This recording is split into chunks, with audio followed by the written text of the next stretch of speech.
قبر کو بھی اسی طرح ڈیکوریٹ کروں، اور یہ میں ابھی میرے ہاتھ میں ہے، یہ ابھی میرے ہاتھ میں ہے. جب وقت گزر جائے گا تو میرے پاس پھر وقت نہیں ہوگا. اس دنیا میں رہتے ہوئے یہ میں عمل کر سکتا ہوں.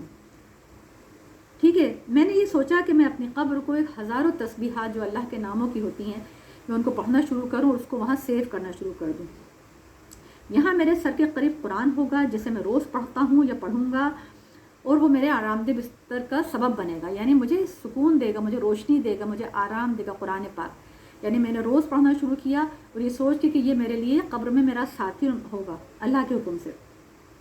ہر رکوع کو میں نے تصور کر کے ادا کرنا شروع کر دیا کہ میں اسے اپنی قبر میں ایک نیکیوں کا ذخیرہ بناؤں گا. سمجھ آئی آپ کو؟ ہر قرآن پڑھتے وقت، ہر رکوع میں، یعنی اور نماز پڑھتے وقت یہ سوچتے تھے کہ یہ میرے لیے قبر میں میرا ساتھی اور مددگار ہوگا اللہ کے حکم سے. ہر کوئی مجھے چھوڑ کر اپنے گھروں کو چلا جائے گا اور میں اکیلا رہ جاؤں گا. یہ تو تصور صحیح ہے کہ دنیا میں جب انسان چلا جاتا ہے تو سارے رشتہ دار سب وہیں چھوڑ کے، اور چند مہینوں بعد سب بھول جاتے ہیں. چند سالوں بعد تو اگر ذکر بھی آتا ہے تو کہتا ہے چھوڑو ذکر نہیں کرنا بھائی، دل غمگین ہوتا ہے. یہ انسان کی سیلفشنس ہے. یعنی صرف رشتہ واحد اللہ کا ہے جو انسان کا ہے، جو ہمیشہ ساتھ رہے گا، ابھی بھی ساتھ رہے گا اور بعد میں بھی ساتھ رہے گا. ورنہ کوئی رشتہ ایسا نہیں جو ہمارے لیے ساتھی ہو. سب چھوڑ دیتے ہیں. شاید ہزاروں سال تک میرے بچے چند سالوں میں مجھے بھول چکے ہوں گے. ٹھیک ہے. چند سالوں تک میرے بچے مجھے بھول چکے ہوں گے. لہٰذا مجھے میرے ساتھیوں، روشنیوں، جنت کے جیسے مناظر کی ضرورت ہوگی. اپنی قبر میں مجھے وہ آرام دہ روشنیوں کی، مجھے پھولوں کی، مجھے پانی کی، یعنی مجھے ایک خوبصورت زندگی کی جو ایک تصور ہوتا ہے جس میں انسان آرام سے ہوتا ہے. اگر سو بھی رہا ہوتا تو اس کو ایک ٹھنڈک محسوس ہوتی ہے کہ میرے آس پاس وہ چیزیں میرے کمفرٹ کی ہیں. میں تسبیحات، ذکر، قرآن، نماز اور صدقہ سب کو اپنا ساتھی سمجھتا ہوں اور تصور کرتا ہوں کہ اس کو میں بھیج رہا ہوں، یہ قبر میں میرے ساتھی اللہ کے حکم سے ہوں گے. اچھا، بہت سے لوگ میری اس بات کو سن کر ہنس رہے ہوں گے، لیکن آپ یہ خود سوچیے، یہ تصور کریں. نبی پاک صلی اللہ علیہ وسلم پر درود پڑھنا میں نے اپنے معمولات کا ایک عمل بنا لیا ہے کہ میں ایک تسبیح، 2 تسبیح پڑھتا ہوں، اور یہ ڈاکٹر لکھتے ہیں کہ میں نے اپنی معمولات میں شروع کر دیا ہے اور وہ میں بھیجتا رہتا ہوں. ٹھنڈے پانی کی طرح وہاں پر میرے لیے خوبصورت لباس ہوگا. وہ درود پاک ان کے لیے ایک خوبصورت لباس ہوگا. ٹھیک ہے. میں یہ چاہتا ہوں کہ میری قبر کی زندگی اس دنیا کی زندگی سے بھی زیادہ خوبصورت اور حسین ہو انشاءاللہ. ہم سب کے اللہ تعالی ہم سب کی زندگی قبر میں ایسی خوبصورت ہو جس طرح کی یہ بیان کر رہے ہیں. اللہ ہمارے لیے آسانی کرنا. کہ یہ بہتر نہیں کہ میں وہاں جا کر غیبت، چغلی، حسد اور دیگر دنیاوی گناہوں کے نتیجے میں بدبودار کیڑوں، دیمک لگے فرنیچر اور سخت پتھریلے بستر کے بجائے اس قبر کو بہترین چیزوں سے آراستہ کروں. یہ بات نوٹ کریں اور اس کو اپنے دماغ میں بٹھائیں کہ دن بھر میں ہم کیا کرتے ہیں. غیبت، چغلی، حسد اور دنیا کے دیگر جو ہے گناہ، چھوٹے چھوٹے یہ بڑے جو بھی ہم کرتے ہیں، ہم یہ کبھی سوچتے ہیں کہ ہماری قبر میں جا رہے ہیں، یہ ہمارے لیے کیڑوں کا باعث بنیں گے، ہمارے لیے پتھریلی زمین بنیں گے اور ہمارے لیے جو ہے وہ دیمک کا کام کریں گے. لیکن ہم نے کبھی نہیں سوچا. میں نے دنیا میں اپنا گھر بنانے کے لیے ساری زندگی جان توڑ محنت کی ہے، جو ہم سب کرتے ہیں. میں نے بھی کی ہے، آپ نے بھی کی ہوگی. ساری دنیا کے لوگ اپنا گھر بنانے کے لیے جان توڑ محنت کرتے ہیں. ٹھیک ہے. اصل میں تو میری ساری محنت اپنے لیے ہی ہے، لیکن سارے فائدے تو وہ لوگ اٹھائیں گے جو میرے جانے کے بعد اس سے فائدہ حاصل کریں گے. میں نے سوچا کہ بس بہت ہو گیا، مجھے اپنا گھر بنانا ہے جہاں صرف میں ہی رہوں گا اور ایک طویل عرصے گزارنا ہے مجھے.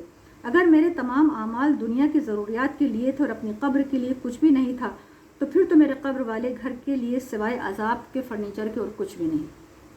سمجھ رہے ہیں آپ یہ بات کتنی اہم اور کتنی خاص بات بتا رہے ہیں کہ ساری زندگی انسان اپنے گھر، محل، بنگلے اور جگہ جگہ فلیٹ بنانے کے لیے کیا کرتا ہے؟ کوششیں کرتا ہے اور اس کو آراستہ کرنے کے لیے کوشش کرتا ہے، لیکن وہ سب پیچھے والے رہ جاتے ہیں، سب پیچھے والے لے جاتے ہیں. ٹھیک ہے. اور آخر میں کیا بچتا ہے انسان کے؟ اپنے اعمال. تو ڈاکٹر کیا کہتے ہیں کہ میں نے چھوڑ دیا سب کچھ اور میں نے سوچا کہ اس کے بجائے میں اپنا اس گھر کو آراستہ کروں جہاں مجھے ہزاروں سال لیٹنا ہے. اچھا، میں آپ کو بھی نصیحت کرتا ہوں یا میں کرتی ہوں کہ آج سے اس قبر کو اپنا بینک اکاؤنٹ بناؤ، اس میں زیادہ سے زیادہ ڈپازٹ کرو اور لانگ ٹرم والی پالیسی لو. اپنی عبادت کا خوب خیال رکھو. اللہ کی قسم جب تم قبر میں ہوگے تو تم مجھے وہاں سے بھی شکریہ ادا کرو. اپنے قبر کے گھر کا اس دنیا کے گھر سے زیادہ خیال رکھو.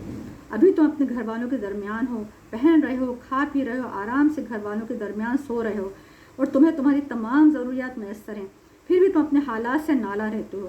ہر وقت کوئی نہ کوئی شکایت رہتی ہے، ہر انسان کو ہوتی ہے وہ تو. ٹھیک ہے. تو سوچو جب تم زمین کے نیچے ہوگے تو سینکڑوں ہزاروں سالوں کے لیے ہوگے، تو وہاں تمہارے ساتھ کون ہوگا؟